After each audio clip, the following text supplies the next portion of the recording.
जय हिंद दोस्तों, जैसा कि आज 1 फरवरी के सभी शिफ्टों का एग्जाम आपका समाप्त हो गया है। तो आज की इस वीडियो में हम लोग लेकर आए हैं सभी शिफ्टों में पूछे गए 80 जी के जिसके प्रश्न में से अधिकतम मिले प्रश्न मिल गए हैं, तो सभी को विद एक्स्ट्रा फैक्ट्स के साथ देखेंगे। तो चलिए वीडियो को शुरू करते हैं बिना किसी देरी के। देखिए दोस्तों, पहला जो प्रश्न आपसे पूछा गया था वो पूछा गया था आपका कि अर्थशास्त्र के रचयिता कौन है। ठीक है, ये क्वेश्चन आपसे पूछा गया था। तो दोस्तों आपको बता दें कि अर्थशास्त्र के रचयिता कौन है, तो कौटिल्य इसका राइट आंसर आपका हो जाएगा।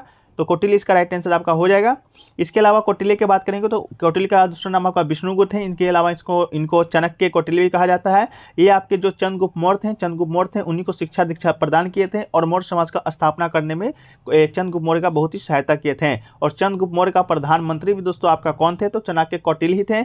और इसके अलावा उसके जो बेटा थे चंद्रगुप्त मौर्य का बिंदुसार का भी प्रधानमंत्री आपके ये रह चुके थे। ठीक है, तो ये आपका कौटिल्य अर्थशास्त्र जो पुस्तक है आपका किससे संबंधित है, तो आपका 6 BC में आपका जो मगध साम्राज्य था उससे संबंधित आपका है। राजनीतिक सिद्धांतों की एक महत्वपूर्ण कृति है। ठीक है, अर्थशास्त्र का आपका पॉलिटी से संबंधित पुस्तक है। तो अर्थशास्त्र देखकर आप इकोनॉमिक नहीं मार दीजिएगा अगर इसका संबंध अगर आपके बाद में आए तो। ठीक है, चलिए अगला क्वेश्चन की ओर बढ़ते हैं। अगला क्वेश्चन देखिए पूछा गया था आपका कि भागीरथी और अलकनंदा नदी कहाँ पर मिलती है। क्वेश्चन का लैंग्वेज थोड़ा सा चेंज हो सकता है, लेकिन आपका इसी प्रकार का क्वेश्चन पूछा गया था जिसका राइट आंसर आपका देवप्रयाग हो जाएगा।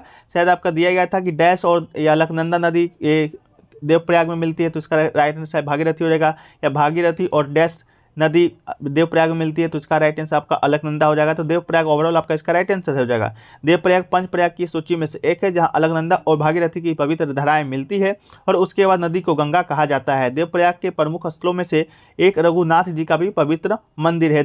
ठीक है, देखिए यहाँ से आप अगर देवप्रयाग आ रहा है, यहाँ से अलकनंदा आ रहा है, ये दोनों दोस्तों आपका यहाँ पर मिल जा रहा है। फिर यहाँ से जो नदी आपका आगे जाता है वो नदी ही गंगा नदी कहलाता है। ठीक है, चलिए अगला क्वेश्चन है कि पूछा गया था कि 22 गज का जो अंडाकार मैदान है वो किस निम्नलिखित में से किस खेल से संबंधित है।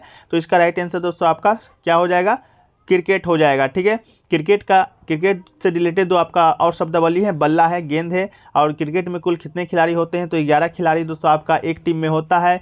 इसके अलावा 22 गज का पिच आपका क्रिकेट से संबंधित है। फिर विकेट का जो शब्द है आपका क्रिकेट से संबंधित है। स्टंप दोस्तों कल पूछा गया था किस खेल से संबंधित है, तो आपका क्रिकेट से संबंधित है। इसके बाद leg bye, leg before, LPW, इसके और विकेट, बल्ला, बॉल, ये सब दोस्तों शब्द है जो कि आपके क्रिकेट से संबंधित है। कल के शिफ्ट में भी पूछा गया था, आज के शिफ्ट में भी आपसे ये क्वेश्चन पूछा गया है। एक क्वेश्चन ये पूछा गया था दोस्तों आपका जुलाई 2022 में भारत के नए राष्ट्रपति कौन बने हैं। ये क्वेश्चन पूछा गया था। तो दोस्तों आपको बता दें कि जुलाई 2022 में भारत के जो नए राष्ट्रपति बने हैं आपके द्रौपदी मुर्मू जी बने हैं। तो द्रौपदी मुर्मू इसके राइट आंसर हो जाएंगे।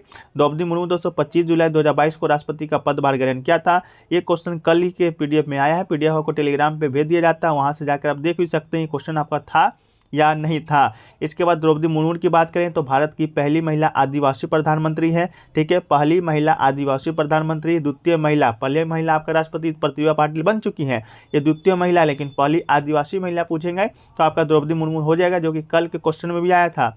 इसके अलावा द्रौपदी मुर्मू देश की 15वीं राष्ट्रपति है। ठीक है, ये दोस्तों रहने वाली आपकी उड़ीसा की है, लेकिन इससे पहले राष्ट्रपति बनने से पहले ये आपके झारखंड के राज्यपाल रह चुकी है 2015 से 2021 ईस्वी तक। तो कल के क्वेश्चन आपसे यही क्वेश्चन पूछा गया था कि द्रौपदी मुर्मू है जो कि राष्ट्रपति बनने से पहले किस राज्य की राज्यपाल थी, तो आपका उसका राइट आंसर झारखंड था। ठीक है, इसके अलावा उड़ीसा सरकार के मंत्रिमंडल में भी आपका ये रह चुकी हैं। और आपकी बात करें तो ये आपका पहली आदिवासी महिला, ये कल के क्वेश्चन में आया था। इसके अलावा दोस्तों अभी हाल ही में राष्ट्रपति भवन में आपका एक मुगल गार्डन था, उसका नाम बदल के आपका अमृत गार्डन रख दिया गया है। ठीक है, इसके अलावा दोस्तों 2022 में आपका राष्ट्रपति और उपराष्ट्रपति दोनों का चुनाव हुआ था। तो राष्ट्रपति तो आपका द्रौपदी मुर्मू थे, लेकिन उपराष्ट्रपति कौन थे, तो ये दोस्तों आपका जगदीप धनखड़ थे, जो कि पहले आपके पश्चिम बंगाल के राज्यपाल रह चुके थे। वही चुनाव जीते थे और 2022 में उपराष्ट्रपति भी बने थे जगदीप धनखड़। ठीक है, तो आपको जगदीप धनखड़ के रिलेटेड प्रश्न आपको अगले शिफ्ट में देखने को मिल जाएगा। एक क्वेश्चन देखिए पूछा गया था अनुच्छेद जो 22 है वो किससे संबंधित है। तो अनुच्छेद 22 की बात करेंगे तो गिरफ्तार किए गए किसी भी व्यक्ति को ऐसी गिरफ्तारी के कारण के बारे में यथाशीघ्र सूचित किए बिना हिरासत में नहीं रखा जाएगा और ना ही उसे अपनी कानूनी व्यवसाय से परामर्श करने और बचाव करने के अधिकार से वंचित किया जाएगा। तो ये दोस्तों आपका अनुच्छेद 22 से संबंधित आपका अनुच्छेद था, जो कि राइट आंसर हो जाएगा। तो दोस्तों आप लोग देख रहे होंगे बहुत सारे जो प्रश्न हैं आपका रिपीटेड हो रहे हैं। ठीक है, तो इसके लिए दोस्तों आपको हमने एक PDF तैयार किया है 48 शिफ्टों का, कुल 900 प्रश्न उत्तर विद एक्स्ट्रा फैक्ट के साथ आपको ये PDF प्रोवाइड कराया जाएगा। इसका जो शुल्क है मात्र 20 रुपये रखा गया है। ताकि जेन्युइन लोग इसको परचेस कर सकें और पढ़ सकें और अच्छे नंबर ला सकें।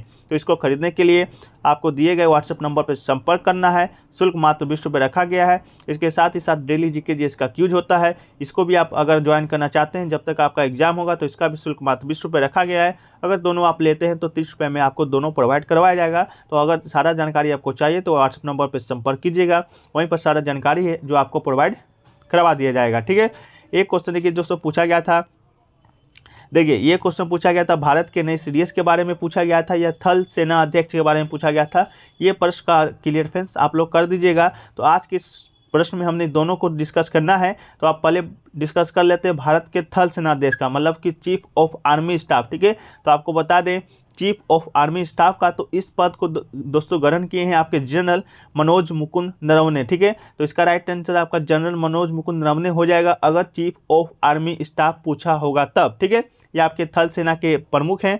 इसके अलावा बात करें दोस्तों आपका सीडीएस के, तो सीडीएस दोस्तों अभी हाल ही में कौन बने हैं, तो अभी हाल ही में सीडीएस सितंबर 2022 में आपके सीडीएस अनिल चौहान बने हैं। ठीक है, अनिल चौहान आपके सीडीएस बने हैं, ये आपको मालूम होगा। ठीक है, इसके अलावा बात करें कि पहले सीडीएस कौन थे, तो बिपिन रावत जी थे जिनका निधन हो गया था आपका एरोप्लेन क्रैश में।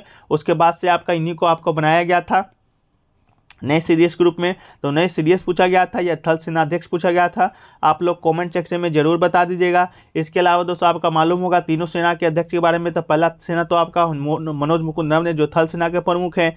इसके अलावा नौसेना दोस्तों आपका है, उसके प्रमुख आपका जनरल मनोज नौसेना के प्रमुख आपका एडमिरल आर हरि कुमार हैं। और वायुसेना के प्रमुख कौन है, तो air chief marshal BR Chaudhary है। ठीक है, तो ये दोस्तों आपका जल सेना, थल सेना और आपका नौसेना सभी के प्रमुखों के बारे में बता दिए। और सभी प्रमुखों का तीनों सेनाओं का प्रमुख दोस्तों आपका कौन है, तो आपका सीडीएस है जो कि सबको देखता है, लेकिन ओवरऑल सभी जो सेना का जो प्रमुख अध्यक्ष होता है वो आपका भारत के राष्ट्रपति ही होते हैं। ठीक है, चलिए अगला जो क्वेश्चन देखिए दोस्तों पूछा गया था ग्रीष्मकालीन ओलंपिक में आपका सबसे ज़्यादा पदक स्वर्ण पदक किसने जीता था। तो आपको बता दें दोस्तों कि ग्रीष्मकालीन ओलंपिक 2020 जो कि आपका टोक्यो जापान में खेला गया था। ठीक है, तो सबसे ज़्यादा जो गोल्ड मेडल है आपका संयुक्त राज्य अमेरिका लाया था। इसके अलावा सर्वाधिक कुल पदक भी आपका संयुक्त राज्य अमेरिका ही लाया था। और भारत की बात करें तो भारत ने कुल 7 पदक लाया था, जिसमें आपका एक गोल्ड मेडल भी शामिल था जो कि नीरज चोपड़ा भाला फेंक प्रतिस्पर्धा में आपके गोल्ड मेडल लाए थे। ठीक है, इसके बाद बात करें तो आपका टोक्यो जापान में हुआ था। आप पदक तालिका की बात करें तो आप यहाँ पर देख सकते हैं संयुक्त राज्य जो अमेरिका है वो आपका 39 सोना लाया था जो कि सबसे ज़्यादा था। 41 चांदी और 33 पित्तल यानी ब्रोंज। संपूर्ण जो मेडल आपका लाया था 113 लाया था। तो सबसे टॉप पर आपका संयुक्त राज्य अमेरिका था।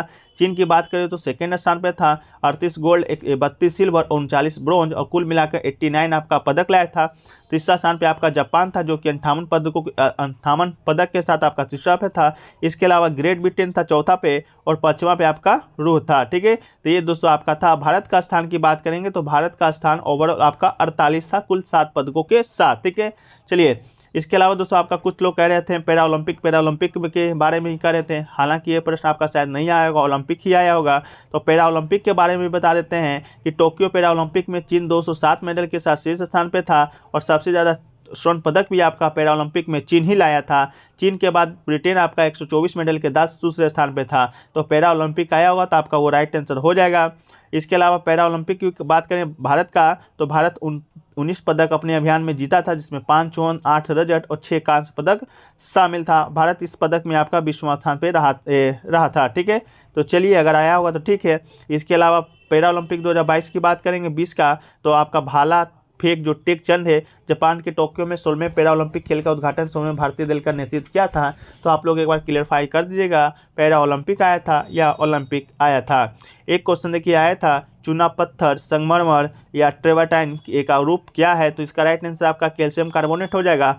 कैल्शियम जो कार्बोनेट है मुख्य रूप से चट्टानों में चूना पत्थर, चौक, संगमरमर और ट्रेवर्टिन के रूप में मिलता है। तो आपका यही क्वेश्चन बनने को मिला था।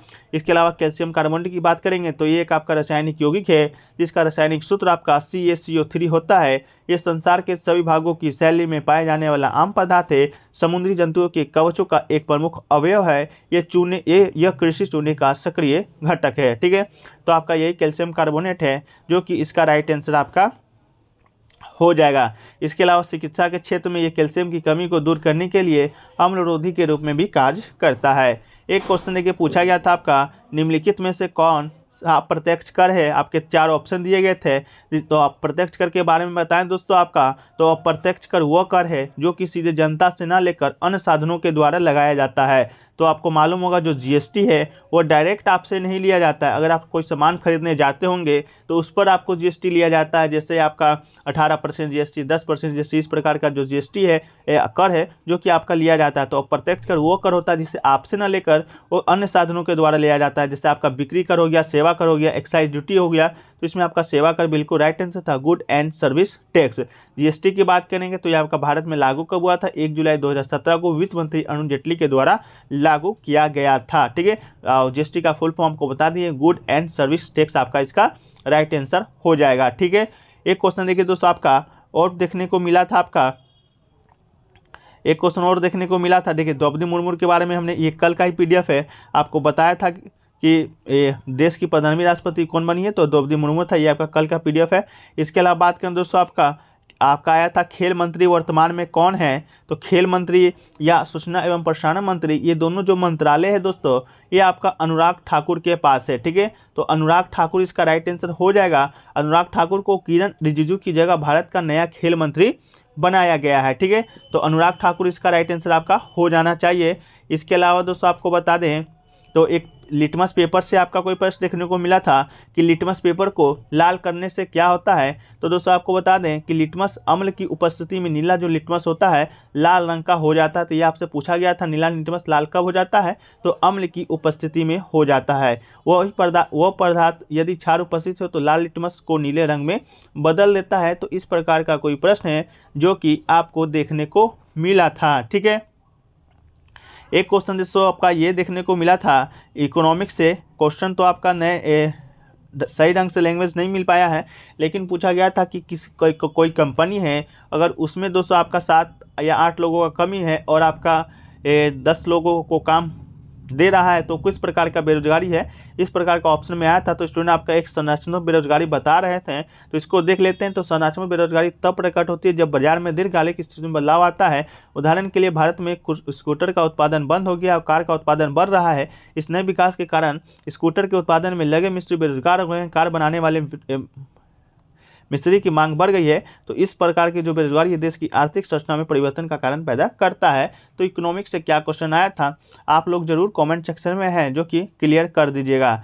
एक क्वेश्चन देखिए आया था आपका माता का परिवाची शब्द आपका आया था। तो माता का परिवाची शब्द दोस्तों देखें तो क्या क्या होता है। तो माता के परिवाची शब्द में दोस्तों आपका जननी और महातारी, ये दोस्तों आपका माता का परिवाची शब्द होता है। तो इसमें से कोई एक ऑप्शन आपको देखने को मिलेगा। एक क्वेश्चन दोस्तों आपका आया था बिजली का परिवाची शब्द भी आपको देखने को मिला था। तो बिजली का जो परिवाची शब्द होता है आपका दामिनी, बिजुरी, क्षण प्रभा, चंचला, चपला, विद्युत और सौंदामणि या तरित, ये दोस्तों आपका बिजली का परिवाची शब्द आपका होता है। क्या था वो देखा जा रहा है दोस्तों कि 2011 के जनगणना के अनुसार सबसे कम महिला साक्षरता दर पूछा गया था। ठीक है, अब तक आपका साक्षरता दर, भारत का साक्षरता दर, सबसे निम्न साक्षरता दर, इसके अलावा सबसे ज़्यादा आप पूछा गया था सबसे कम महिला का साक्षरता दर। ठीक है, तो आपको बता दें कि 2011 की जनगणना के अनुसार केरल में सबसे अधिक महिला साक्षरता दर है आपका 92.07% है। महिला का भी आपका केरल ही ज़्यादा है और ओवरऑल भी आपका केरल का ही ज़्यादा है। लेकिन बिहार में सबसे कम महिला साक्षरता दर है, कितना है 51.50%। ठीक है, तो सबसे कम आपका बिहार का राइट आंसर हो जाएगा। अब बिहार का सबसे न्यूनतम भी आपका बिहार का ही है ओवरऑल में भी। ठीक है, ओवरऑल में केरल भी सबसे ज़्यादा है, महिला में न्यूनतम भी बिहार ही सबसे कम है। ठीक है, लेकिन महिला में बात करें तो महिला में आपका बिहार और केरल सबसे ज़्यादा। इसके अलावा लक्षद्वीप की बात करें तो लक्षद्वीप पुरुष साक्षरता दर में पहली रैंक लगता है, जबकि बिहार ने सबसे कम पुरुष साक्षरता दर दर्ज की है। तो पुरुष साक्षरता दर में आपका लक्षद्वीप सही आंसर हो जाएगा, केंद्र शासित प्रदेश प्लस राज्यों में। लेकिन जब आपका बात आएगा सबसे निम्न का तो आपका बिहार इसका भी राइट आंसर हो जाएगा। तो ये तो रहा 2011 की जनगणना के अनुसार साक्षरता दर का। इसके अलावा भारत का जो साक्षरता दर है वो आपका 74.04% है। ठीक है, कितना है 74.04% भारत का साक्षरता दर है। ठीक है, सबसे ज़्यादा केरल का है, सबसे कम आपका बिहार का है, इसके बाद सबसे कम में आपका आंध्र प्रदेश का है। ठीक है, इसके बाद बात करें लिंगानुपात का, तो लिंगानुपात सबसे ज़्यादा आपका किस राज्य का है, तो आपका केरल का ही लिंगानुपात सबसे ज़्यादा है। इसके अलावा सबसे कम लिंगानुपात आपका किसका है, तो हरियाणा का है। तो ये सभी प्रश्न दोस्तों आपके बन चुके हैं शिफ्टों में, ठीक है। और सबसे ज़्यादा जनसंख्या आपका किसका है, तो उत्तर प्रदेश का है। सबसे कम जनसंख्या आपका सिक्किम का है। इसके अलावा और क्या क्या प्रश्न बन सकते हैं 2011 की जनगणना से, तो आपका आज़ादी के बाद आपका 7वां जनगणना था, लेकिन जब 1872 में पहली जनगणना हुआ था उस समय से आपका 15वां जनगणना था। और 2011 का जो जनगणना है अभी तक आपका 2 चरणों में हुआ था। उस समय 2 चरण में आपका हुआ था। ये भी क्वेश्चन आपसे बन चुका है। हर 10 साल के बाद आपका जनगणना है जो कि आपका कराया जाता है। 2021 में जनगणना होना था लेकिन किसी कारणवश आपका नहीं हो चुका है। एक क्वेश्चन ये पूछा गया था, कौशल विकास योजना है जो कि किस मंत्रालय से संबंधित है, तो इसका राइट आंसर आपका शिक्षा मंत्रालय हो जाएगा। लेकिन स्टूडेंट का कहना था कि आपके शायद ऑप्शन में शिक्षा मंत्रालय नहीं था, ठीक है। तो आपको बता दें कि शिक्षा मंत्रालय ने लोकसभा को सूचित किया था कि वर्ष 2021-22 के दौरान प्रधानमंत्री कौशल विकास योजना के 3 लाख से अधिक महिलाओं को प्रशिक्षित किया जाएगा। इसके अलावा ये योजना है जो कि आपका सरकार के द्वारा 2015 में शुरू किया गया था कौशल भारत मिशन के रूप में। इसके अलावा इसके तहत है कि जो प्रमुख रूप से प्रधानमंत्री कौशल विकास योजना PMKVY चलाई गई है। इसके अलावा दोस्तों आपका अगर शिक्षा मंत्रालय ऑप्शन में नहीं होगा तो कौशल विकास एवं उद्यमशीलता मंत्रालय होगा, तो वो आपका बिल्कुल राइट आंसर हो जाएगा, जो कि वर्तमान में आपका श्री धर्मेंद्र प्रधान जी है जो कि शिक्षा मंत्री भी हैं और कौशल विकास उद्यमशीलता मंत्री भी हैं। तो आपका ये भी राइट आंसर हो जाएगा। अगर आपके ऑप्शन में था तो ये शायद यही आपके ऑप्शन में दिया गया था। एक क्वेश्चन देखिए पूछा गया था आपका असम का जो सतरिया नृत्य है वो किस आंदोलन से संबंधित है, ठीक है। अब तक सतरिया नृत्य पूछा जाता था कि किस राज्य से संबंधित है, लेकिन आज के शिफ्ट में पूछा गया था कि किस आंदोलन से संबंधित है। तो सतरिया नृत्य की बात करें तो पहली बात तो यह असम का शास्त्रीय नृत्य है जो कि सतरिया नृत्य का प्रतिनिधित्व करता है, जो असम के धार्मिक और सांस्कृतिक ताने बाने का आधार है। इसके अलावा बात करें तो यह एक नृत्य नाटक प्रदर्शन कला है जिसकी उत्पत्ति असम के कृष्ण केंद्रित वैष्णव मध्य मठक में हुई है। इसका श्रेय है जो कि 15वीं शताब्दी के भक्ति आंदोलन के विद्वान और संत महापुरुष श्रीमंत शंकरदेव को दिया जाता है। तो आपका भक्ति आंदोलन ऑप्शन में था जो कि बिल्कुल राइट आंसर हो जाएगा। और किसके द्वारा ये सतरिया जो नृत्य है आपको इसका श्रेय मैंने उत्थान का, तो इसका राइट आंसर आपका श्रीमंत शंकरदेव हो जाएगा। इसके अलावा सतरिया को संगीत नाटक अकेडमी के द्वारा 2000 में शास्त्रीय नृत्य का दर्जा दिया गया था। शास्त्रीय नृत्य की बात करें तो वर्तमान में आपका 8 शास्त्रीय नृत्य है जो कि भरतनाट्यम तमिलनाडु का है, कुचिपुड़ी आंध्र प्रदेश का है, केरल का मोहिनीअट्टम और आपका कथकली है। इसके अलावा कथक दोस्तों आपका उत्तर भारत का है। इसके अलावा मणिपुर का है। इसके अलावा उड़ीसी आपका उड़ीसा का है और सतरिया आपके असम का लोक शास्त्रीय नृत्य है, ठीक है। चलिए अगला क्वेश्चन की ओर बढ़ते हैं। अगला क्वेश्चन देखिए दोस्तों पूछा गया था कि हर्षवर्धन का दरबारी कवि कौन था, ठीक है। तो हर्षवर्धन का दरबारी कवि की बात करेंगे तो इसका राइट आंसर आपका क्या हो जाएगा, वान भट्ट इसका राइट आंसर हो जाएगा, जो कि आपके ऑप्शन में भी दिया गया था। तो वान भट्ट इसका राइट आंसर हो जाएगा। वान भट्ट हर्ष के दरबार के कवि थे और उन्होंने हर्षचरित को हर्षवर्धन की जीवनी के साथ लिखा था जिसमें घटनाओं के बारे में विस्तार से बताया गया था, ठीक है। इसके अलावा उसने कादम्बरी नामक एक नाटक भी लिखा था। कौन, हर्षवर्धन जो कि वान भट्ट जो कि हर्षवर्धन का दरबारी कवि था, ठीक है। एक क्वेश्चन देखिए पूछा गया था फ्लाइंग सिख के नाम से किसे जाना जाता है, तो फ्लाइंग सिख के नाम से मशहूर मिल्खा सिंह इसका राइट आंसर हो जाएगा, जिनका जो जन्म है 17 अक्टूबर 1935 को लायलपुर में फैसलाबाद पाकिस्तान में हुआ था। मिल्खा सिंह को द फ्लाइंग सिख के रूप में जाना जाता है। यह उपनाम उन्होंने 1960 में पाकिस्तान में अब्दुल खालिक को हराने के बाद पाकिस्तान के जनरल अयूब खान से हासिल किया था। उन्होंने अभी तक 3 ग्रीष्मकालीन ओलंपिक में भारत का प्रतिनिधित्व किया था, 1956 में मेलबोर्न में, 1960 में रोम में, 1964 में टोक्यो में, ठीक है। तो आपका राइट आंसर मिल्खा सिंह हो जाएगा। एक क्वेश्चन के पूछा गया था उत्तर पूर्वी मानसून है जो कि कहाँ से उत्पन्न होता है, ठीक है। तो आपको बता दें उत्तर पूर्व मानसून से सर्वाधिक जो वर्षा पहली होता है वो आपका तो तमिलनाडु में होता है, लेकिन उत्तर पूर्वी मानसून आमतौर पर सर्दियों के मानसून के रूप में जाना जाता है जो भूमि से समुद्र की ओर बहती है, और दक्षिण पश्चिम मानसून ठीक इसके विपरीत होता है, जिसे गर्मियों के मानसून के रूप में जाना जाता है जो समुद्र से भूमि की ओर बहती है, ठीक है। तो इसका राइट आंसर शायद गोलाद करके कोई ऑप्शन, गोलाद आपका ऑप्शन राइट आंसर था, लेकिन आंसर इसका कंफर्म मालूम नहीं है। और अगर आपके पास ऑप्शन इसका याद है तो आप लोग जरूर बताइएगा, शायद इसका आंसर ही बता दीजिएगा, ठीक है। एक होता है उत्तर पूर्वी मानसून, एक होता है दक्षिण पूर्व मानसून, ठीक है। तो उत्तर पूर्वी मानसून दोस्तों आपको मालूम होगा जो भूमि से समुद्र की ओर बहता है उसको उत्तर पूर्व मानसून, और आपका जो समुद्र से भूमि की ओर बहता है उसको दक्षिण पूर्वी मानसून कहा जाता है। ये उत्तर पूर्वी मानसून की बात करें तो ये आमतौर पर अक्टूबर से मार्च के महीने में होता है, लेकिन हर साल ये दल बदल सकता है। इसके अलावा बात करें उत्तर पूर्वी मानसून को न्यू वर्तनी मानसून भी कहा जाता है। ये आपका अक्टूबर, नवंबर, दिसंबर के महीनों में आता है और इसका आने की जो संभावित तिथि होती है आपका अक्टूबर के आसपास होता है। एक क्वेश्चन देखिए पूछा गया था, हरित क्रांति से शुरुआत भारत में किसने किया था। क्वेश्चन का लैंग्वेज आपका इस तरह से था कि हरित क्रांति का जो संबंध है भारत में कौन से व्यक्ति से है। ऑप्शन में पंडित जवाहरलाल नेहरू, लाल बहादुर शास्त्री, एम स्वामीनाथन, इस प्रकार करके दिया गया था। तो इसका राइट आंसर आपका एम स्वामीनाथन आपका राइट आंसर हो जाएगा। हरित क्रांति की बात करें तो पूरे विश्व लेवल पर आपका नॉर्मन बोरलॉग ने हरित क्रांति के प्रवर्तक माने जाते हैं, लेकिन भारत में हरित क्रांति के लाने का श्रेय श्री सुब्रमण्यम को जाता है। और एम एस स्वामीनाथन एक जाने माने वनस्पति वैज्ञानिक थे जिन्हें हरित क्रांति के लाने के लिए एस सुब्रमण्यम के साथ काम किया था। तो आपका एस सुब्रमण्यम इसका right answer, Swaminathan right answer हो जाएगा। ये भी क्वेश्चन पूछा जा चुका है कि एस जो एम स्वामीनाथन है वो आपका मूल रूप से क्या थे, तो आपका वैज्ञानिक थे। ठीक है, अब भारत में हरित क्रांति की बात करेंगे तो ये आपका 1965 से 1968 में आपका शुरू हुआ था। तो आपका राइट आंसर हो जाएगा। और 60 दशक में, मतलब दशक भी कभी कभी पूछता है, तो 7 दशक आपका इसका राइट आंसर हो जाएगा। हरित क्रांति कहाँ शुरू हुआ था, भारत के किस राज्यों में, तो पंजाब से। इसके बाद हरित क्रांति की बात करेंगे पूरे विश्व लेवल पर, तो आपका मोरक्को से शुरू हुआ था। ठीक है, एक क्वेश्चन देखिए पूछा गया था दोस्तों, आपका अनुच्छेद 100 से कोई स्टूडेंट कह रहे थे, पूछा गया था। तो अनुच्छेद 100 के बारे में बता दें कि इस संविधान में अन्यथा प्रदान किए गए छोड़कर किसी भी सदन की किसी भी बैठक या सदनों की संयुक्त बैठक में सभी प्रश्नों का निधारण अध्यक्ष या सभापति के रूप में कार्य करने वाले व्यक्ति के अलावा उपस्थिति और मतदान करने वाले सदस्यों के बहुमत से लिया जाएगा। तो ये आपका अनुच्छेद पूछा गया होगा। ठीक है, मेरे ख्याल से लगता है कि ये क्वेश्चन आपका नहीं पूछा गया था। ठीक है, अगला जो क्वेश्चन पूछा गया था कि भारत राज्यों का संघ है वो कौन सा अनुच्छेद में वर्णित है। तो आपको बता दें इसका राइट आंसर आपका अनुच्छेद 1 बिल्कुल राइट आंसर हो जाएगा। अनुच्छेद 1 में आपका वर्णित है कि भारत अर्थात जो इंडिया है राज्यों का संघ होगा। ठीक है, इसके अलावा संसद विधि के द्वारा ऐसे निबंधों और शर्तों और जो ठीक समझे संघ में नए राज्यों का प्रवेश उनकी स्थापना कर सकेगी। ये सभी जो आपका वर्णित अनुच्छेद है आपका 1 है। ठीक है, तो आपका 1 राइट आंसर हो जाएगा। एक क्वेश्चन देखिए पूछा गया था, आकर्षण का विलोम शब्द पूछा गया था। तो आकर्षण का विलोम शब्द आपका विकर्षण, इसका राइट आंसर हो जाएगा।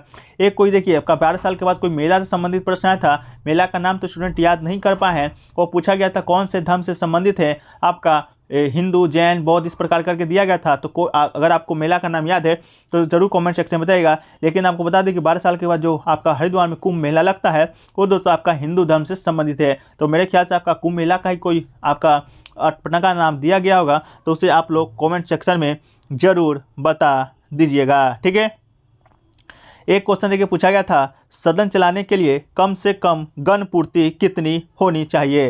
तो आपको बता दें कि सदनों की जो कुल संख्या का 10वां भाग सदन में किसी बैठक के शुरू करने के लिए निश्चित सदस्यों की संख्या को गणपूर्ति या गौरम कहते हैं। भारत में गणपूर्ति की संख्या 10% रखा गया है। तो 1/10 आपके ऑप्शन में होगा, जो कि बिल्कुल राइट आंसर हो जाएगा। भारतीय लोकसभा में गणपूर्ति 55 सदस्यों से और राज्यसभा में 25 सदस्यों से होती है। तो भारतीय लोकसभा में आपका कुल कितने सदस्य हैं वर्तमान में, तो 545 है। 545 को दोस्तों आपका 10 से डिवाइड कीजिएगा तो आसपास का जो संख्या होगा आपका 55 होगा। इसके अलावा राज्यसभा में आपका कितना संख्या है, 240-45 है, उसको भी 10 से भाग कीजिएगा तो आपका 25 आपका निकल के आएगा। तो 1/10 है, जो कि बिल्कुल राइट आंसर हो जाएगा।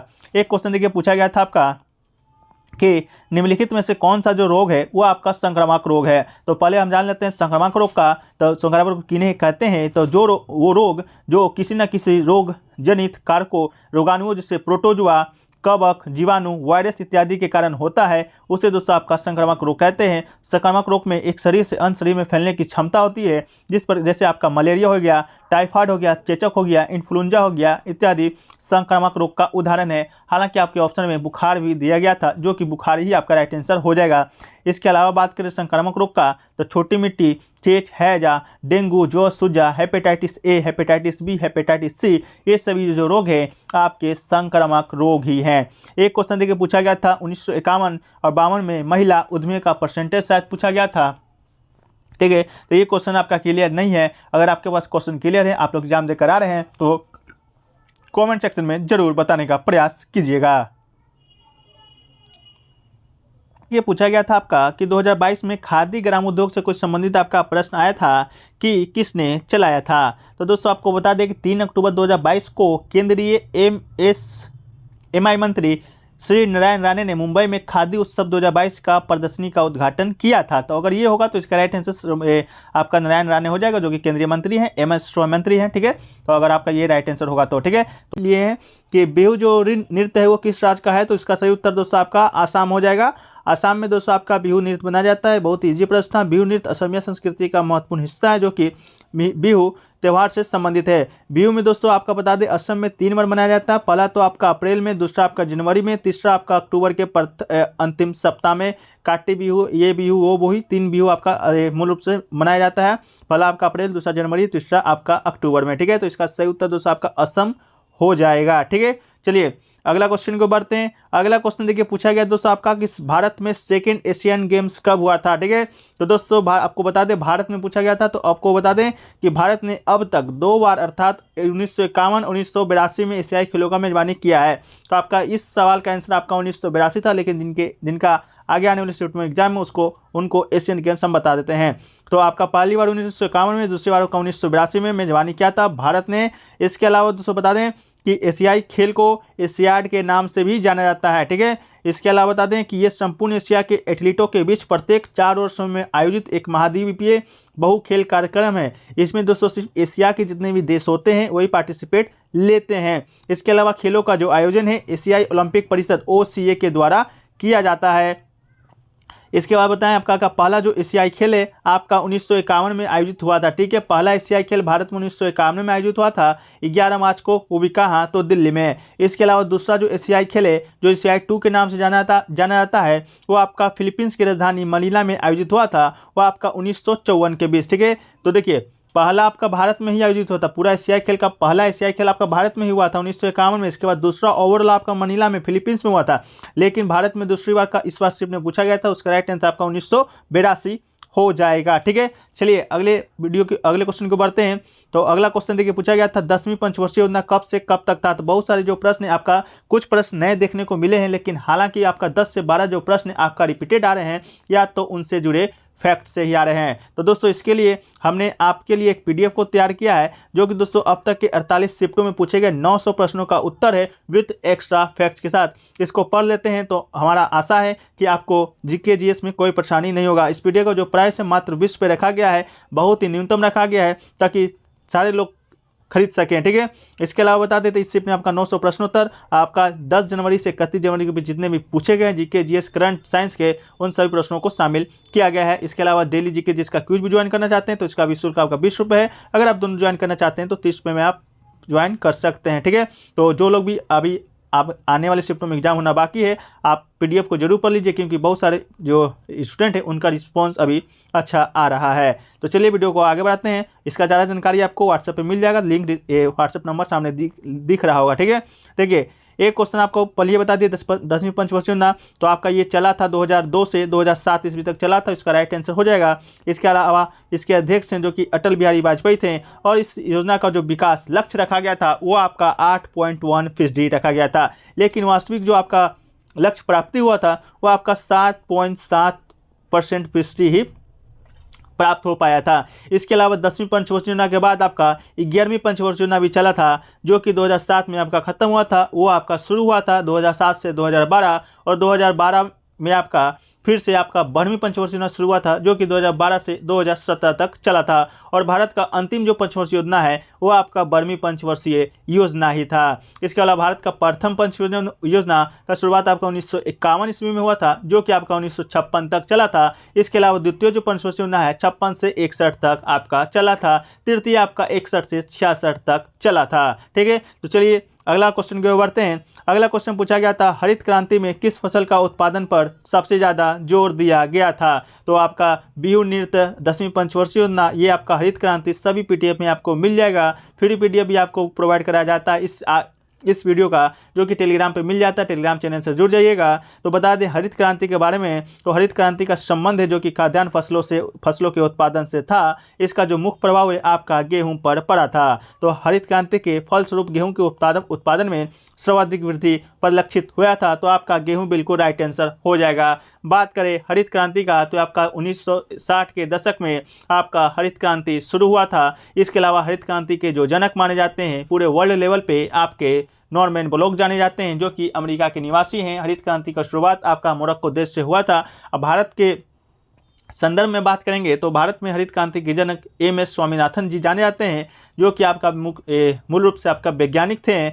और आपका भारत में भी हरित क्रांति का जन्म आपका 60 के दशक में ही हुआ था। इसका जो आपका राज्य था सबसे पहले आपका पंजाब से शुरू हुआ था। ठीक है, चलिए अगला क्वेश्चन की ओर बढ़ते हैं। अगला क्वेश्चन पूछा गया था कि सागा दावा फेस्टिवल है सिक्किम में कौन सा धर्म के लोग मनाते हैं। तो सिक्किम का फेस्टिवल दोस्तों आपको दिया गया था। तो सिक्किम में आपका एक ही फेस्टिवल है जो कि सागा दावा है, जो कि दोस्तों आपका सिक्किम का सबसे प्रसिद्ध त्योहारों में से एक है और बौद्ध धर्म के दर्शन से परिचित होने का एक अनूठा अनुभव प्रदर्शन करता है। तो आपका इसका राइट आंसर बौद्ध धर्म हो जाएगा। ऑप्शन में जैन, बौद्ध, सिख, आपका हिंदू सभी धर्म को दिया गया था, तो आपका बौद्ध धर्म राइट आंसर होने वाला है। एक क्वेश्चन देखिए पूछा गया था यूपीएससी के चेयरमैन का कार्यकाल कितना होता है।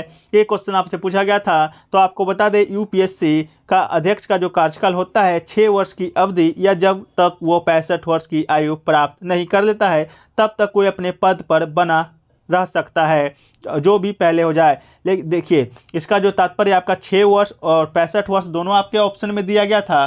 तो देखिए 6 वर्ष मतलब कि आज मान लीजिए आज कोई यूपीएससी के अध्यक्ष बनते हैं तो 6 वर्ष पूरा कर लेते हैं, या सबसे पहले आपका उनका 65 साल आयु पूरा हो जाता है, वो तब तक है जो कि यूपीएससी के अध्यक्ष के पद पर बने रहेंगे। तो ये क्वेश्चन दोस्तों आपका देखने को मिला था। बात करें यूपीएससी का तो इसका फुल फॉर्म दोस्तों आपका यूनियन पब्लिक सर्विस कमीशन हो जाता है। और इसके जो वर्तमान में अध्यक्ष हैं वो आपको बता दें तो डॉक्टर मनोज सोनी इसके वर्तमान में अध्यक्ष हैं। तो आपका राइट आंसर आपका अगर पूछ दिया जाए यूपीएससी के अध्यक्ष के बारे में तो आपका वर्तमान में कौन है, तो डॉक्टर मनोज सोनी जी हैं। इसके अलावा आपका यूपीएससी का जो संबंधित अनुच्छेद है वो आपका अनुच्छेद 315 है, और इसी में दोस्तों आपका बताया गया है कि यूपीएससी में कितने सदस्य होते हैं। तो यूपीएससी में आपका 9 से 11 सदस्य होते हैं। और यूपीएससी को दोस्तों आपका नियुक्ति कौन करता है, तो यूपीएससी की जो नियुक्ति है भारत के राष्ट्रपति के द्वारा किया जाता है। यह भारत की एक केंद्रीय भर्ती एजेंसी है, ये एक स्वतंत्र संवैधानिक निकाय है।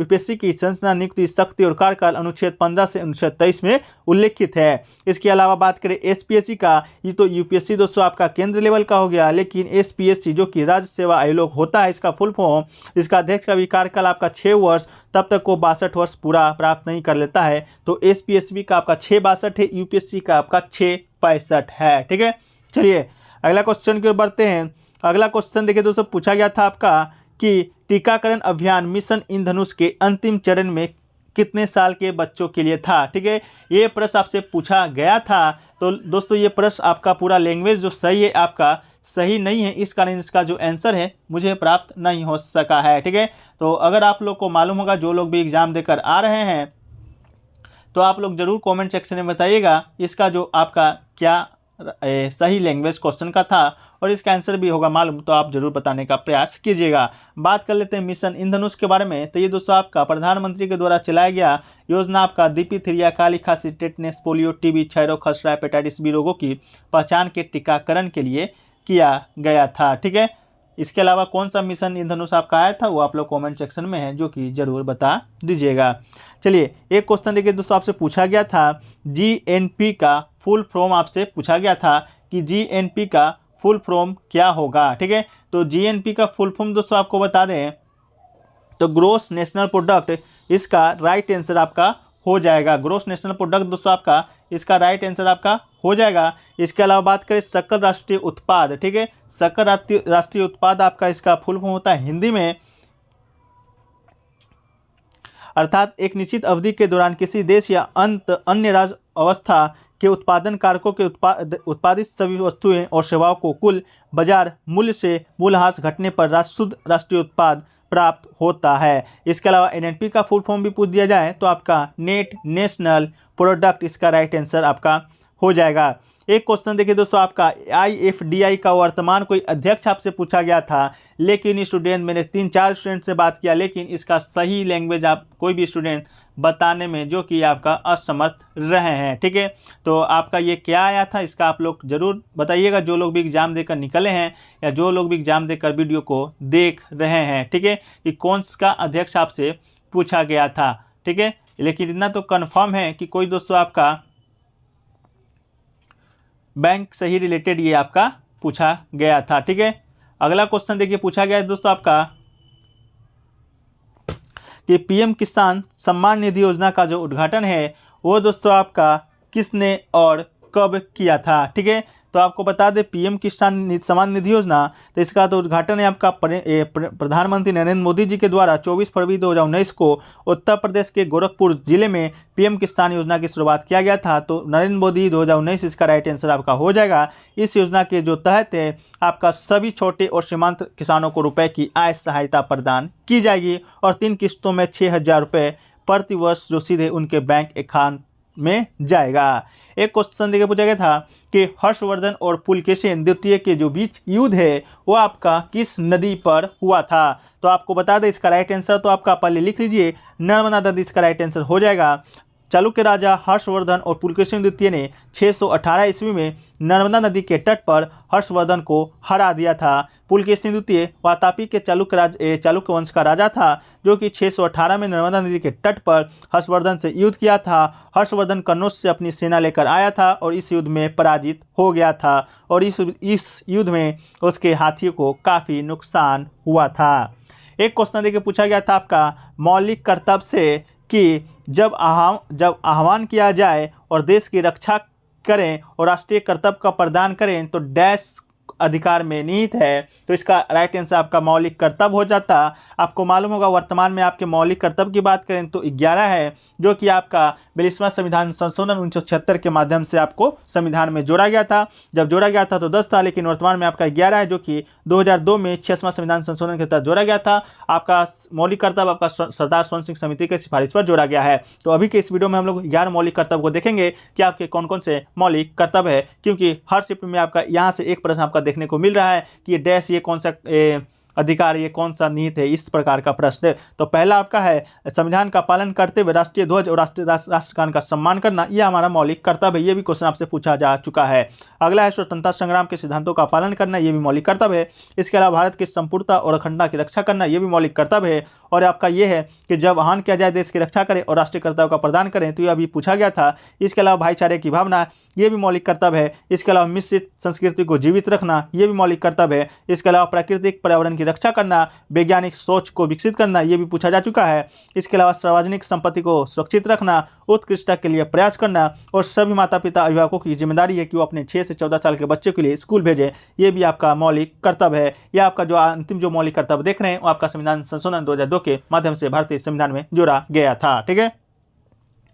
एक क्वेश्चन देखिए पूछा गया था 1928 में ये Hindustan socialist Republic association HSRA की स्थापना दिल्ली में कहाँ किया गया था। आपके ऑप्शन में फिरोज शाह कोटला, मुगल गार्डन, इस प्रकार करके लाल किला दिया गया था। तो बात करें Hindustan socialist Republic association HSRA की स्थापना 1928 में दिल्ली के फिरोज शाह कोटला मैदान में आपका हुआ था। तो फिरोज शाह कोटला मैदान का राइट आंसर हो जाएगा। इसके अलावा कौन कौन किए थे, तो चंद्रशेखर आजाद, भगत सिंह और सुखदेव थापा ने किए थे। और इस पार्टी का जो पुराना नाम है हिंदुस्तान रिपब्लिक एसोसिएशन था, जो कि स्थापना 1914 में आपका कानपुर में हुआ था। उसी का नया नाम बदल के हिंदुस्तान रिपब्लिक एसोसिएशन आपका कर दिया गया था। ठीक है। इसके अलावा 1922 में महात्मा गांधी जी ने असहयोग आंदोलन को वापस ले लिया था।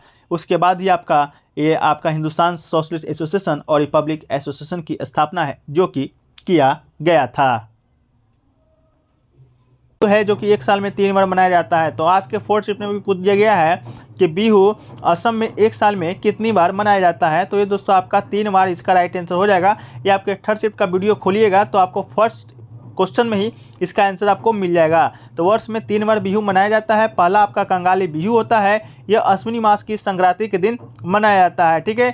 इसके अलावा बात करें आपका कंगाली बिहू के बाद दोस्तों आपका या बोहाग या कंगाई आपका देखिए असम में 3 प्रकार का बिहू होता है। पहला तो आपका बोहाग बिहू जो कि बैसाख माह में मनाया जाता है, अप्रैल के मध्य में। आपका फिर माघ बिहू हो जाता है जो कि जनवरी के मध्य में मनाया जाता है। माघ बिहू को ही आपका कंगाली बिहू के नाम से जाना जाता है। इसके अलावा आपका कार्तिक जो बिहू है वो आपका कार्तिक माह में अक्टूबर के मध्य में मनाया जाता है। तो आप अगर हिंदू कैलेंडर के अनुसार भी अंग्रेजी कैलेंडर के अनुसार भी याद रखिएगा, क्योंकि आपका ये पूछा जा चुका था कि कार्तिक जो बिहू है वो आपका किस माह में मनाया जाता है। तो इसका राइट आंसर आपका अक्टूबर था। आपके हो सके तो अगले शिफ्ट में आपका बोहाग बिहू पूछ दिया जाए या माघ बिहू पूछ दिया जाए। तो बिहू दोस्तों आपका असम का लोकप्रिय त्यौहार है, लोक नृत्य है, जो कि आपका असम में 3 बार मनाया जाता है। ठीक है। अगला जो क्वेश्चन लेके पूछा गया था कि भारत में गरीबी का जो आकलन है वह कौन करता है। तो आपको बता दें गरीबी का जो अनुमान है भारत नीति आयोग की टास्क फोर्स सांख्यिकी और कार्यक्रम कार्यान्वयन मंत्रालय के द्वारा किया जाता है।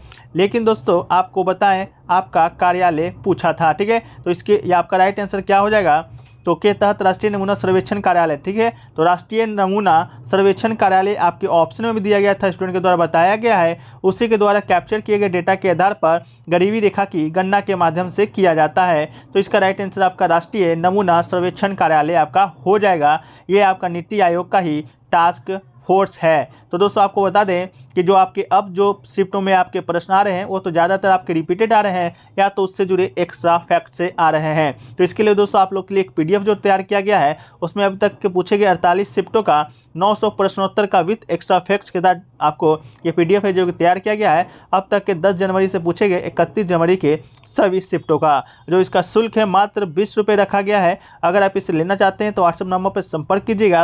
व्हाट्सएप नंबर आपको डिस्क्रिप्शन में या सामने आपको दिख रहा होगा, ठीक है।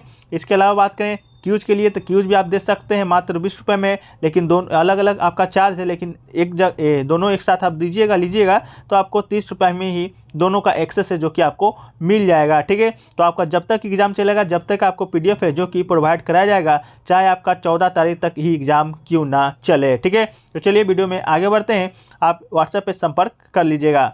एक क्वेश्चन देखिए पूछा गया था कि मौर्य काल में धम्म नीति का शुरुआत है जो कि किस शासक के द्वारा अपनाया गया था।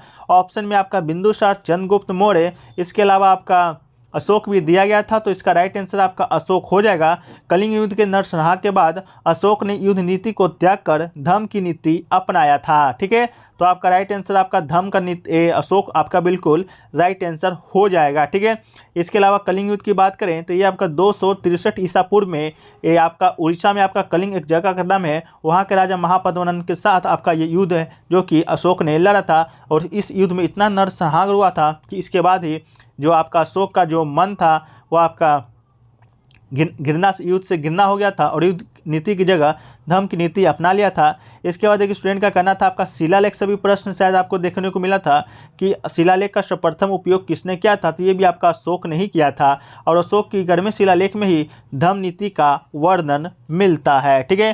तो चलिए अगला प्रश्न की ओर बढ़ते हैं। अगला प्रश्न आपसे पूछा गया था मंत्रिपरिषद का जो नियुक्ति है, मंत्रिपरिषद का जो उत्तरदायी किसके प्रति आपका होता है, ये क्वेश्चन पूछा गया था। तो पहली बात तो आपको बता दें कि मंत्रिपरिषद की जो नियुक्ति है राष्ट्रपति के द्वारा प्रधानमंत्री की सलाह पर किया जाता है। और प्रधानमंत्री राष्ट्रपति को किसी भी मंत्री को परिषद से हटाने की सलाह दे सकता है। मंत्रिपरिषद और प्रधानमंत्री सामूहिक रूप से आपका लोकसभा के प्रति उत्तरदायी होता है। तो आपका राइट आंसर आपका अशोक हो जाएगा, लोकसभा हो जाएगा। इसके अलावा प्रधानमंत्री भी पूछेगा किसके समय उत्तरदायी होता है, तो ये भी आपका लोकसभा हो जाएगा। लेकिन लोकसभा मंत्रिपरिषद का जो नियुक्ति है वो आपका राष्ट्रपति के द्वारा किया जाता है, लेकिन प्रधानमंत्री की सलाह पर। आपका अनुच्छेद आर्टिकल 75 आपका मंत्रिपरिषद के गठन से ही संबंधित है। इसके अलावा आपको बता दें कि संविधान के 75(2) के द्वारा अनुसार मंत्रिपरिषद व्यक्तिगत रूप से राष्ट्रपति के प्रति उत्तरदायी होता है। देखिए व्यक्तिगत रूप अगर आपके क्वेश्चन में लगा रहेगा तो आपका राष्ट्रपति हो जाएगा, लेकिन व्यक्तिगत नहीं ओवरऑल पूछेगा तो आपका लोकसभा राइट आंसर था। तो लोकसभा ही राइट आंसर आपका हो जाएगा। एक क्वेश्चन देखिए पूछा गया था कि हाल ही में किसने कांग्रेस पार्टी छोड़ी है। ऑप्शन में आपका इंदिरा गांधी, कपिल सिब्बल, मल्लिकार्जुन खड़गे और शशि थरूर आपको दिया गया था। तो इसका राइट आंसर आपका कपिल सिब्बल हो जाएगा। अभी हाल ही में कपिल सिब्बल ने कांग्रेस पार्टी को छोड़कर सपा पार्टी को ज्वाइन किया है। कौन सा पार्टी को? सपा पार्टी को। इसके अलावा बात करें मल्लिकार्जुन खड़गे का, तो ये दोस्तों आपकी कांग्रेस के वर्तमान में अध्यक्ष बने हैं। आपका कांग्रेस अध्यक्ष का चुनाव हुआ था जिसमें 2 पार्टिसिपेंट लिए थे। पहला तो आपका मल्लिकार्जुन खड़गे, दूसरा शशि थरूर, और विजेता आपके मल्लिकार्जुन खड़गे बने थे। तो आपका राइट आंसर इसका कपिल सिब्बल हो जाएगा, ठीक है। एक क्वेश्चन देखिए पूछा गया था रणजी ट्रॉफी की शुरुआत है जो कि किस वर्ष हुआ था, ठीक है। तो रणजी ट्रॉफी की बात करेंगे दोस्तों तो रणजीत सिंह एक व्यक्ति के नाम थे के देहांत के बाद 1934 में भारतीय क्रिकेट कंट्रोल बोर्ड बीसीसीआई ने रणजी ट्रॉफी का श्रृंखला का खेल शुरू किया था। तो इसका राइट आंसर आपका 1934 हो जाएगा। पाटियाला के महाराजा भूपिंदर सिंह ने रणजी ट्रॉफी का उद्घाटन किया था। और बात करें रणजी ट्रॉफी का तो ये दोस्तों आपका भारत में सभी राज्यों से खेला जाने वाला आपका ये एक टूर्नामेंट है जो कि सबसे ज़्यादा बार आपका जो विजेता बना है आपका मुंबई बना है। कुल 41 बार आपका रणजी ट्रॉफी का जो विजेता है आपका मुंबई बना है। ठीक है, एक क्वेश्चन देखिए पूछा गया था 50वां चीफ जस्टिस ऑफ इंडिया कौन बने हैं। तो 50वें नंबर के जो सीजीआई यानी चीफ जस्टिस ऑफ इंडिया के रूप में आपके डीवीआई चंद्रचूड़ ने शपथ ली है। तो आपका राइट आंसर डीवीआई चंद्रचूड़ हो जाएंगे। उन्होंने जस्टिस उदय उमेश ललित का स्थान लिया है। तो ये भी क्वेश्चन दोस्तों डायरेक्ट आपके पीडीएफ से आपका छपा है, जो कि पीडीएफ हमने तैयार किया है। एक क्वेश्चन पूछा गया था 49वें नंबर के मुख्य न्यायाधीश के बारे में, तो उसी में दोस्तों एक्स्ट्रा फैक्ट्स के तौर पर हमने 48वां और 50वां दोनों नंबर के मुख्य न्यायाधीश को शामिल कर दिया था। तो इसका राइट आंसर आपका डीवीआई चंद्रचूड़ हो जाएंगे। इसके अलावा 48वें नंबर के जो मुख्य न्यायाधीश है आपका एनवी रमना है। ठीक है, एक क्वेश्चन देखिए पूछा गया था, स्टूडेंट बता रहे थे शिलालेख का संबंध किससे है। तो भारत में शिलालेख का प्रचलन जो सर्वप्रथम है आपका अशोक ने किया था। अशोक के शिलालेख की खोज आपका 1750 ईस्वी में टी फेंटर ने किया था। इसकी संख्या 14 है, परंतु अशोक के अभिलेखों को पढ़ने वाला पहला सफलता 1837 ईस्वी में जेम्स प्रिंसप को मिली थी। एक क्वेश्चन पूछा गया था द्रोणाचार्य जो पुरस्कार है वह किसको मिलता है, ठीक है, या किसको दिया जाता है। तो आपका ऑप्शन दिया गया था भारत के कोच को, खिलाड़ी के कोच को, खिलाड़ी के कैप्टन को, या इस प्रकार करके ऑप्शन दिया गया था। तो द्रोणाचार्य जो पुरस्कार है आधिकारिक तौर पर खेल और खेलों में उत्कृष्ट कोचों के लिए द्रोणाचार्य पुरस्कार के रूप में जाना जाता है। तो इसका राइट आंसर आपका कोच हो जाएगा। इसके बाद बात करें पहले प्राप्तकर्ता के, तो पुरस्कार के पहले प्राप्तकर्ता आपके भालचंद्र भास्कर भागवत जो कि कुश्ती के कोच थे, ओम प्रकाश भारद्वाज जो कि बॉक्सिंग के कोच थे, और OM नाम्बियार जो कि आपके एथलेटिक्स के कोच थे, जिन्हें 1985 में ईस्वी में सम्मानित किया गया था। ठीक है, इसके अलावा दोस्तों अगला क्वेश्चन आपसे पूछा गया था न्यायपालिका से संबंधित कि न्यायपालिका कौन सी अनुसूची में आता है। तो न्यायपालिका की बात करें तो भारतीय संविधान की 12वीं जो अनुसूची है न्यायपालिकाओं की शक्ति, अधिकारों और जिम्मेदारियों के बारे में बताता है। तो इसका राइट आंसर आपका 12वां हो जाएगा। 11, 12, 13 और 14 आपके ऑप्शन में दिया गया था। 12वां जो अनुसूची है 1992 में आपका 74वां संविधान संशोधन अधिनियम के द्वारा जोड़ा गया था। इस सूची में 18 मादों या कामों को शामिल किया गया था जो कि न्याय नगर पालिकाओं के कार्य क्षेत्र में आपका आता है। इसके अलावा बताएं 11वां अनुसूची के बारे में, तो 11वां अनुसूची दोस्तों आपका पंचायत की शक्ति, अधिकार और जिम्मेदारियों से संबंधित है। तो कल की शिफ्ट में आपका पक्का देखने को मिलेगा कि पंचायतों का आपका अनुसूची कौन से संबंधित है, तो आपका 11 हो जाएगा, जिनमें आपका 29 विषयों पर पंचायतों का अधिकार क्षेत्र है। इसको भी आपका 1992 के 73वां संविधान संशोधन और नगर पालिका को 74वां संविधान संशोधन के द्वारा संवैधानिक दर्जा दिया गया था। ठीक है, एक क्वेश्चन देखिए पूछा गया था पश्चिमी विक्षोभ के कारण जो आपका वर्षा होता है भारत में रबी फसल को किस प्रकार लाभ पहुंचाता है। ये क्वेश्चन पूछा गया था। तो दोस्तों आपको बता दें कि उत्तर पश्चिम में रबी फसल की बोने वाले किसानों को शीतोष्ण कटिबंधीय चक्रवातों अर्थात पश्चिमी विक्षोभ से वर्षा प्राप्त होता है, जो कि काफ़ी लाभदायक होता है। ऐसे चक्रवात भूमध्य सागर में उत्पन्न होते हैं और भारत की ओर से इसका आगमन पश्चिमी जेट प्रवाह के द्वारा होता है। तो इसका राइट आंसर दोस्तों आपका शीतोष्ण दिया गया था, जो कि बिल्कुल राइट आंसर आपका हो जाएगा। एक क्वेश्चन देखिए आपसे पूछा गया था कि ई कृष्णा अय्यर, देखिए नाम में थोड़ा सा कन्फ्यूजन हो सकता है क्योंकि स्टूडेंट नाम अलग अलग बता रहे थे। पहला तो आपका राजा श्रीधर बता रहे थे, कोई आपका राधा कृष्ण मूर्ति बता रहे थे, एक स्टूडेंट आपके बता है ई कृष्णा अय्यर के बारे में।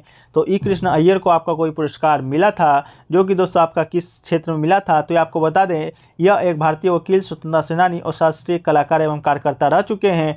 इनको दक्षिण भारत में भरतनाट्यम को लोकप्रिय बनाने का श्रेय दिया जाता है, क्योंकि भरतनाट्यम एक ऐसी कला थी जो भारत में मरने की स्थिति में आ गया था। ठीक है, तो आपका भरतनाट्यम आपका एक शास्त्रीय नृत्य है। तो आपका ई कृष्णा अय्यर आपका राइट आंसर हो जाएगा अगर आपको दिया गया होगा। तो इसके अलावा अगर नहीं दिया होगा तो आप लोग हैं ही क्वेश्चन को सही लैंग्वेज से सुधार कर सही कर दीजिएगा। ठीक है, इसके अलावा 2013 के कोई ओलंपिक से आपका एक क्वेश्चन जो देखने को मिला था कि 2013 के कोई ओलंपिक में दिया गया था और किसी का नाम दिया गया था, पूछा गया था ये कौन सा पदक जीती थी। तो जो लोग भी एग्जाम देकर आ रहे हैं आप लोग से निवेदन है कि आप लोग अपना प्रश्न को जो भी याद है कमेंट सेक्शन में जरूर बताइएगा। एक देखिए, बोल रहे थे बीसीसीआई का कोई अध्यक्ष से संबंधित कोई प्रश्न आया था कि रोजर बिन्नी को किसने रिप्लेस किया है, तो अगर आया होगा तो इसका राइट आंसर आपका सौरव गांगुली हो जाएगा।